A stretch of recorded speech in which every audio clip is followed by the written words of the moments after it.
Ce parc aquatique autrefois joyeux s'est transformé en véritable scène d'horreur. Durant la nuit, quelqu'un a inséré des lames tranchantes à l'intérieur des toboggans, transformant les tuyaux glissants en un véritable abattoir humain. Et ce matin-là, une grande compétition devait justement avoir lieu, celui ou celle qui atteindrait l'arrivée le plus rapidement repartirait avec une grosse récompense. Mais aucun des participants ne savait que le circuit avait été saboté la veille. Le tueur avait soigneusement aiguisé 2 lames en acier, percé discrètement un trou dans l'un des tuyaux, et inséré l'arme à l'intérieur. Ce qui devait être un jeu à sensations fortes s'est alors transformé en piège mortel. Heureusement, le jour de la compétition, quelqu'un a remarqué une fuite sur le circuit, ainsi que des traces suspectes au sol, comme si un modèle en plastique avait été poli. Pris de panique, il a couru en haut de la plateforme pour stopper la course, mais s'est fait réprimander par le directeur. Une femme, témoin de la scène, a aussitôt appelé l'agent de sécurité, mais celui-ci l'a rassuré, tout est sous contrôle, rien à craindre. La course a donc commencé comme prévu. Un groupe de filles a choisi précisément le toboggan piégé. Une femme leur a pourtant conseillé une autre piste, plus courte et plus sûre, mais les filles, confiantes, n'ont pas écouté. Au signal du départ, les 3 équipes se sont élancées. Portées par le courant,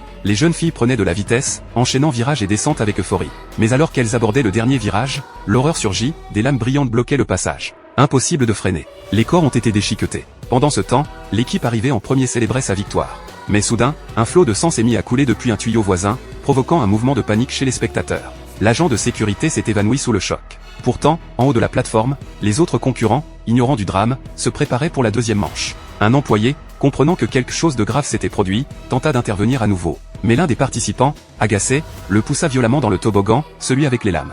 L'homme tenta tant bien que mal de ralentir sa descente en appuyant contre les parois, mais à l'arrivée, il découvrit l'atroce vérité, des corps mutilés. Le courant était trop fort, et l'entraîna tout droit vers la lame fatale. Sur la plateforme, les prochains concurrents se préparaient déjà. L'une des participantes, tétanisée par le vertige, refusa de glisser. Le patron, voulant combler le vide, se proposa immédiatement comme remplaçant. Mais juste avant de partir, un employé l'attrapa par le bras, lui révélant qu'une catastrophe avait eu lieu en bas. Le directeur n'écouta pas et se lança quand même.